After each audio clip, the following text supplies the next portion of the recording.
masing-masing dipersilakan.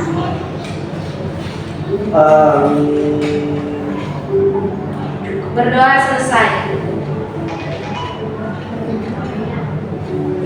Oke, hari ini kita akan mempelajari tentang Kerajaan Samudra Pasai. Sebelum kita mulai ke pembelajaran kita pada pagi hari ini, Ibu mau bertanya nih sama kalian. Kira-kira letak Kerajaan Samudra Pasai itu di mana? Ada yang bisa menjawab? Ya, silakan Zidan. Di Aceh, Bu. Ya, beri tepuk tangan untuk Zidan. Bahwa Kerajaan Samudra Pasai ini terletak di Aceh, dan Kerajaan Samudra Pasai ini merupakan kerajaan Islam pertama yang ada di Indonesia. Kerajaan Samudra Pasai ini juga didirikan oleh Mawar Selu pada tahun 1267, dan bukti-bukti arkeologis yang ada di Kerajaan Samudra Pasai ini ditemukannya suatu makam-makam raja Pasai di Kampung Geudong, Aceh Utara, dan makam ini terletak di dekat bangunan pusat Kerajaan Samudra di Desa Baurigin. Dan di antara makam-makam raja tersebut terdapat nama Sultan Malik Al-Saleh, yaitu adalah Raja Pasai pertama. Dan Malik Al-Saleh ini adalah nama baru untuk Mawar Selu yang setelah dia masuk Islam namanya menjadi Sultan Malik Al-Saleh. Nah, ini kalian bisa lihat itu ada Kerajaan Samudra Pasai, dan ini ada peta letaknya Kerajaan Samudra Pasai, yaitu ada di Selat Malaka. Nah, pada masa jayanya Samudra Pasai ini merupakan perniagaan penting di kawasan itu yang dikunjungi oleh para saudagar dari berbagai negeri. Contohnya itu seperti daerah Cina, India, Siam, Arab, dan Persia. Dan komoditi utama pada Kerajaan Samudra Pasai pada saat itu adalah lada. Nah, sebagai bandar perdagangan yang besar, Samudra Pasai mengeluarkan suatu mata uang yang diberi nama dirham. Nah, seiring berkembangannya zaman, Samudra Pasai ini mengalami kemunduran hingga ditaklukkan oleh Majapahit sekitar tahun 1360 Masehi. Dan pada tahun 1524 Masehi ditaklukkan kembali oleh Kerajaan Aceh. Nah, untuk struktur pemerintahannya, pemimpin tertinggi kerajaan itu berada di tangan sultan yang biasanya memerintah secara turun-temurun. Selain terdapat seorang sultan sebagai pemimpin kerajaan, terdapat pula beberapa jabatan lain seperti menteri besar atau perdana menteri, atau biasa mereka itu menyebutnya orang kaya besar, dan seorang bendahara, seorang komandan militer atau panglima angkatan laut yang lebih dikenal dengan gelar Laksmana, dan seorang sekretaris kerajaan, seorang kepala mahkamah agama yang pada masa itu disebut dengan kadi, dan beberapa seorang syah bandar yang mengepalai dan mengawasi perdagangan asing di kota pelabuhan yang berada di bawah pengaruh kerajaan itu. Dan biasanya para syah bandar ini juga berfungsi sebagai penghubung antara sultan dan pedagang-pedagang asing. Nah, ini kalian bisa lihat ada bukti dan peninggalan-peninggalan pada masa Kerajaan Samudra Pasai. Yang di ujung sana itu ada nisan Samudra Pasai. Setelah itu ada gerabah lokal keramik asing serta benda logam. Selanjutnya itu ada hikayat Raja-Raja Pasai yang dimana itu ditulis dalam bahasa Melayu klasik dengan menggunakan huruf Jawi yang menceritakan tentang kerajaan Islam di Nusantara yang sekarang terletak di wilayah Aceh. Selanjutnya itu ada naskah Surat Sultan Zainal Abidin yang berisi tentang keadaan Samudra Pasai pada abad ke-16 Masehi, tepatnya saat Portugis berhasil menguasai Malaka pada tahun 1511 Masehi. Dan yang terakhir itu ada Cakradoya. Cakradoya itu tuh adalah lonceng. Nah, selanjutnya Ibu akan memberikan kalian video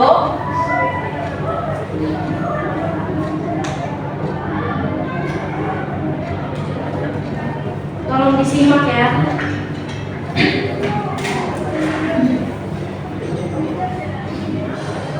Kesultanan Samudra Pasai.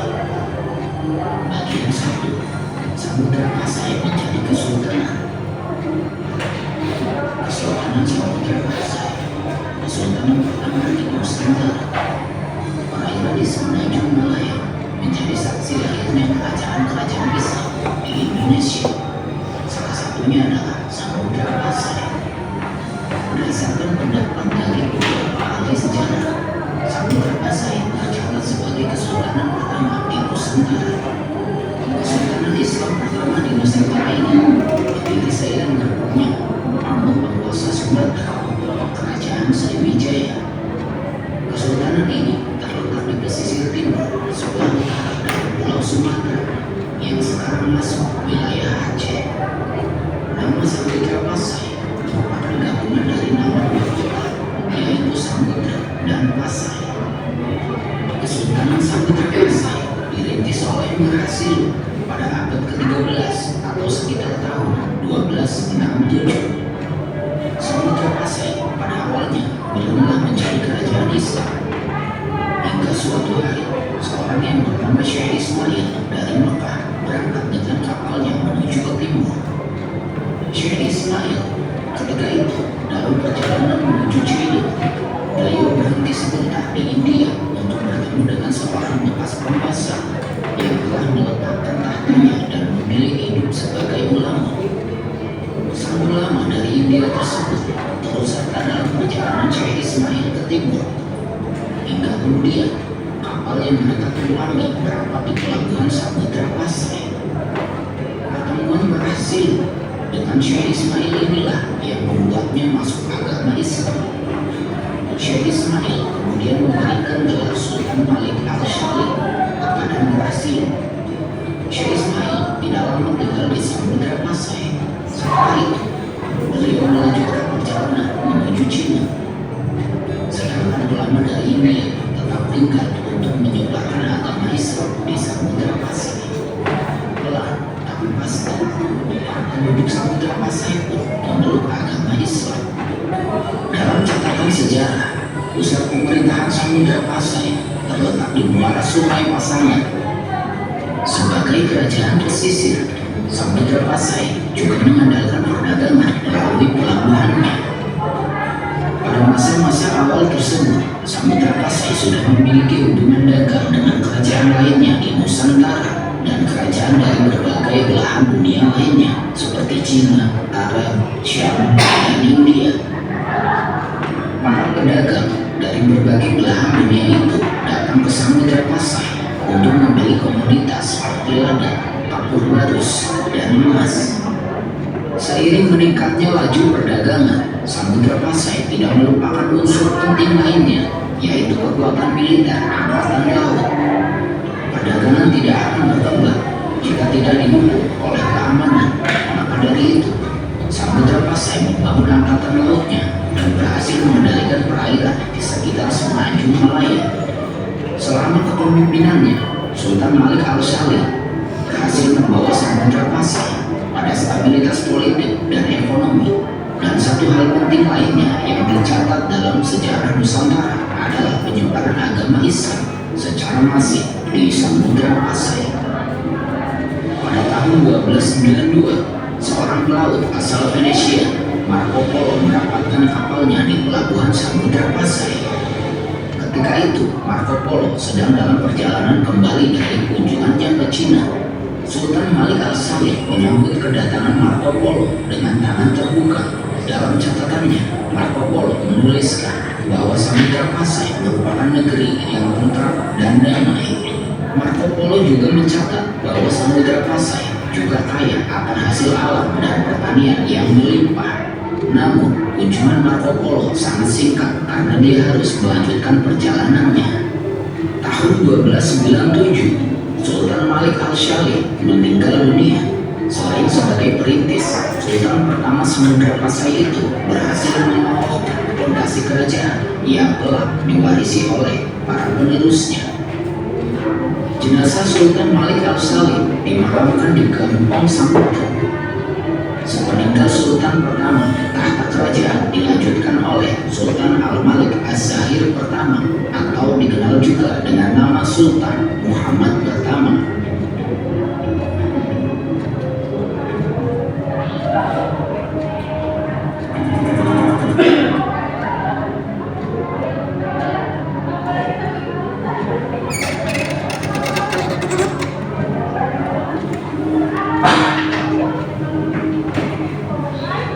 Oke, karena kalian semua sudah menyimak video yang tadi sudah Ibu berikan, kira-kira ada yang bisa menyimpulkan apa isi dari video tersebut?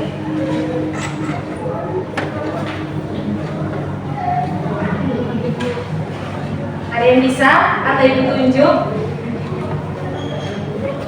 Ya, Emma. Ya, boleh.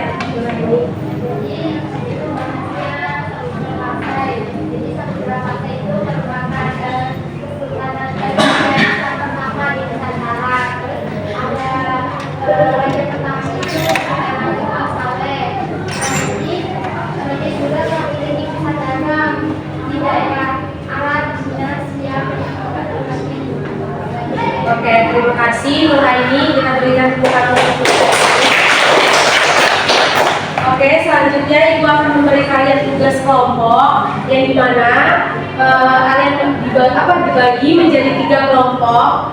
Ini kelompoknya mau Ibu yang bagikan atau kalian bagi sendiri? Bagi sendiri, Bu.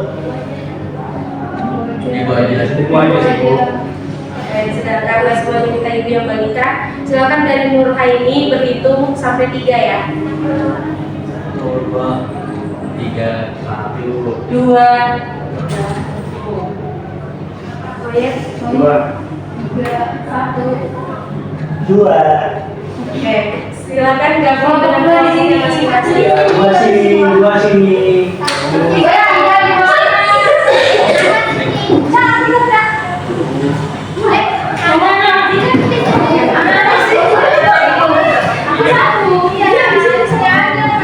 Dua.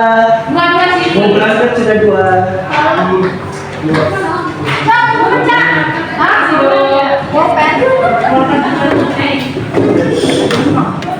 Jangan dilihat ya, dikerjakan. Oke, ini ada kelompok aku. Aku di sini. Kelompok 3.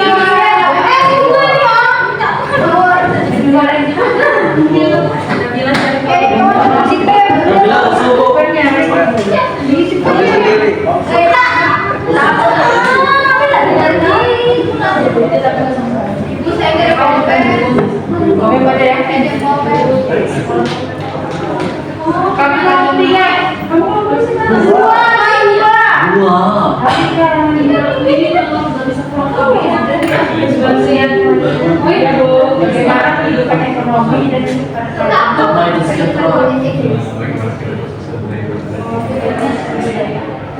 Nanti maju kamu. Boros semangat dong kami terus. Lembur semangat.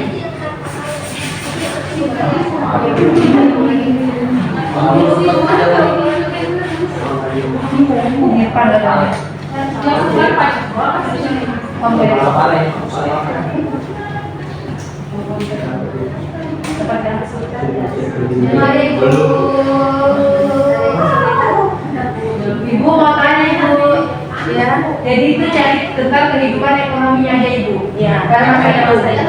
Iya. Artinya Priyanka Kino dan maaf nggak salah. Saya kembali jadi saya nggak tahu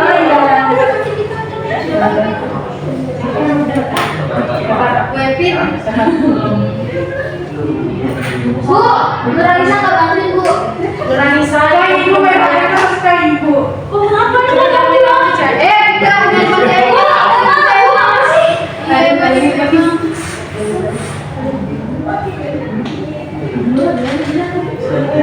Aku merasa tidak terbaca.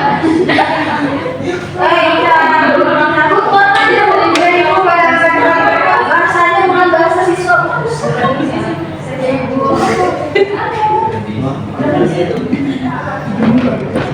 Gimana dong kemana ya? Aku baca.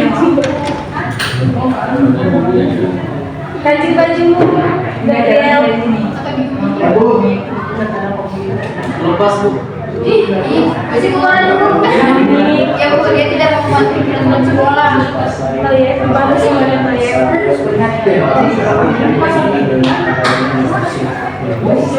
Sudah Ibu. Sudah. Konsep beda Bu. Ya dong. Tapi kan kita. Aku masih kosong ya. Ya boleh Bu.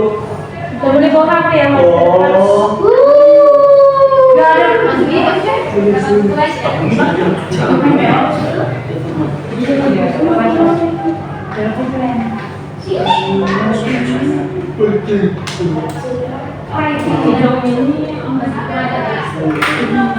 Sejauh mana? Sejauh ini meja. Bu, nanti Gabriel ya. Oke. Gabriel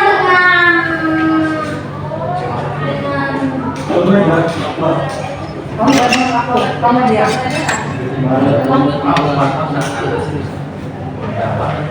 Ibu sudah Ibu. Sebentar ya. Di depan tunggu temannya. Kabar Ipan.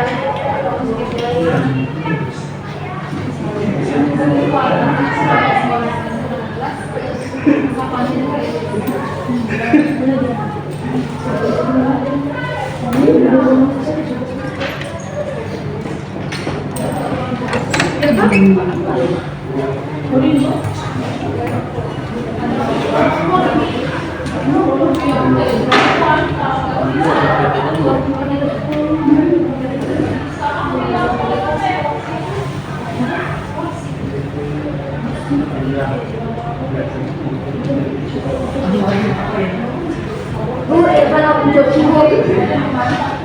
Ini Ibu, dia kan diskusi sama kelompoknya Ibu. Ibu aktif tadi ya diskusi. Aduh Nabila. Maaf Ibu. Dibantu dong Ibu. temannya. Dapat informasi Ibu. Ini Gabriel juga nih, nggak dibantu ya temannya. Sudah Ibu. Bantu kok. Dengan doa. Parah Ibu fitnah. Sakitan dia Bu. Masih berapa deh Bu? Kok sakit? Ganti gitu loh. Itu udah kerja sama Ibu udah diskusi. Jauh-jauhan itu Bu. Usman Iya ya sih, Bu. iya sih. Nanti dulu ya, Bu. Oh jauh-jauhan itu mereka Bu. Circle kayaknya Bu. Kami sudah. Punya main circle Bu. Makan apa Bu? Kalian semua Iya Bu, baik Bu. tunggu temannya dulu ya. Iya Ibu. Oke. Belum sambung. Nggak boleh gitu dong. Dewo. Kamu istirahat Bu. Itu gak ngomong. Itu gak ngomong.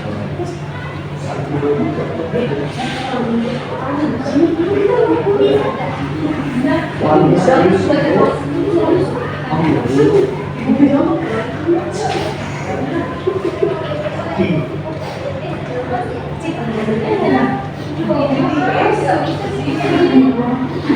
Aduh, kakinya ya, Mbak.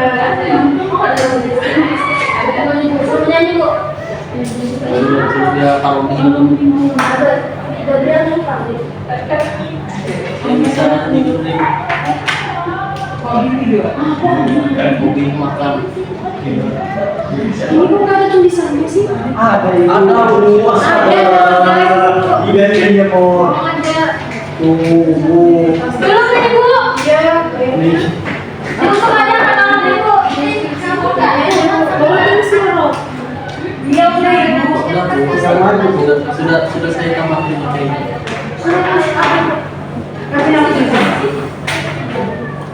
Satu. Nah. Lima. Iya. Ayo Pak. Wih.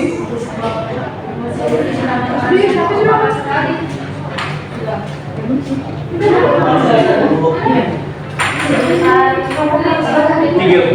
Ya tiga. Kelompok satu dulu. Dua. Jangan ya, tunggu selesai semuanya. Jom. Bu masa main game enakan? Udah dia makan. Dua. Enggak masalah. Dua. Bu ribut Bu, ribut. Iya Bu, sini sembunyinya ya. Sabar ya, Udah, teman-teman. saya nak booking Bu. Jangan dulu. Iya Mau ibu Sita kan? Enggak itu. Jadi semuanya aku nyanyi tadi di depan. Dan sudah mau kita ibu. Jadi ngobrol dalam dia ya. Tidak tahu kan?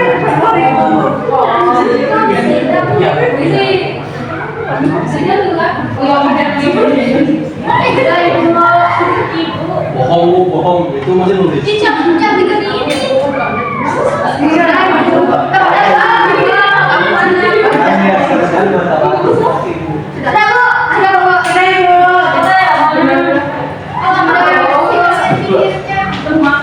Oke, semuanya sudah selesai.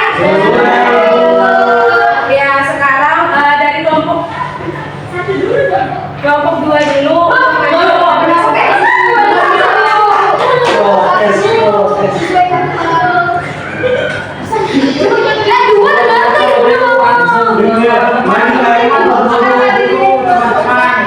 Teman-teman nurut sama guru. Oh iya, ya siap. Teman-teman nurut sama guru ya. Ayo Pon, tunjukkan kemampuan Pon. Tadi lu Baik, kami dari kelompok 2 sudah berdiskusi mengenai bagaimana kehidupan ekonomi pada kerajaan Samudra Pasai. Jadi kehidupan ekonomi kerajaan Samudra Pasai sangatlah maju dan pesat. Kalian semuanya perhatikan. Dengar ya, hal ini dibuktikan dengan beberapa faktor. Yang pertama itu lokasinya yang strategis, baru di sana juga komoditas perdagangannya maju, jaringan perdagangannya bagus, baru mata uangnya, baru pengaruh Islam dan kemajuan teknologi. Faktor-faktor tersebut menjadi kerajaan Samudra Pasai ini menjadi kuat dan terkaya di Asia Tenggara pada masanya. Oke, beri tepuk tangan. Sebenarnya kamu tadi bisa ulangi apa yang kemarin? Ya, itu kan hasil diskusi kita, Bu. Diulang dong tadi. Oke, selanjutnya kelompok 3.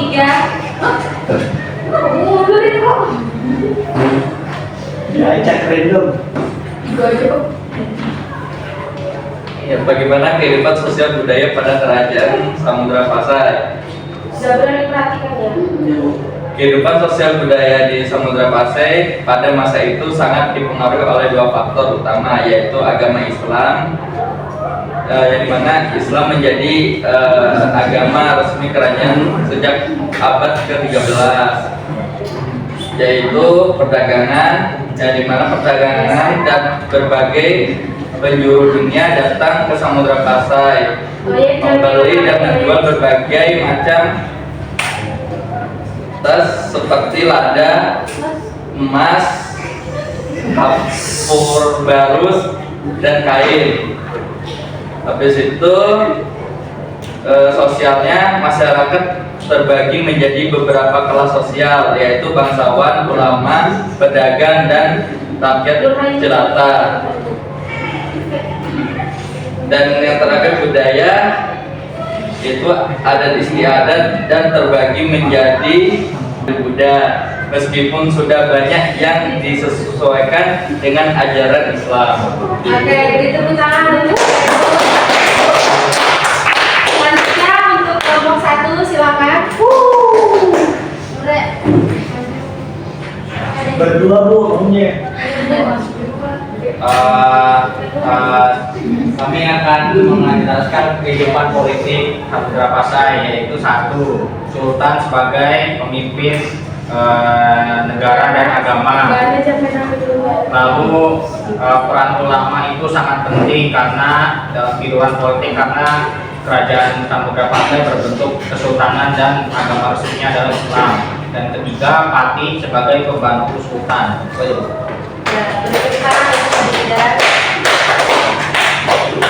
Oke, terima kasih semua kepada kalian karena sudah mengerjakan diskusi kelompok kita pada hari ini. Selanjutnya, Ibu akan memberikan kalian tugas rumah yang dimana tugasnya itu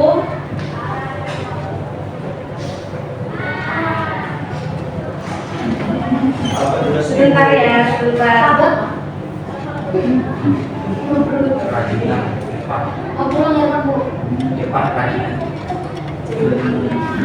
Nah, tugasnya kalian membuat desain poster atau infografis. Kok mengalami terus ini?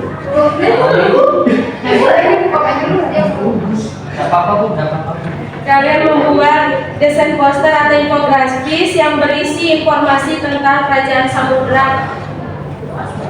Samudra Pasai yang tadi sudah kalian lihat di video tadi, dan yang kalau memang kalian ada informasi lebih lanjut silahkan cari lagi. Ada yang ingin kalian tanyakan terkait tugasnya? Silakan. Dikumpul kapan tuh? Nah, dikumpulkannya itu kalian maunya dikumpulnya kapan? Minggu depan. Setuju kalau tugasnya dikumpul besok? Iya Bu, habis lebaran haji Bu. Besok libur Ibu. Waisak Bu.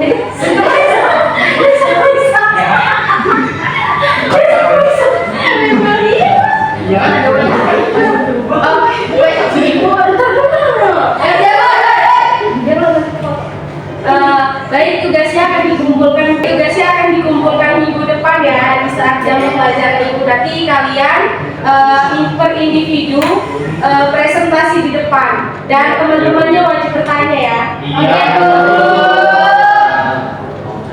Kenapa Gabriel? Apa sih Mbak? Mulus susah nih.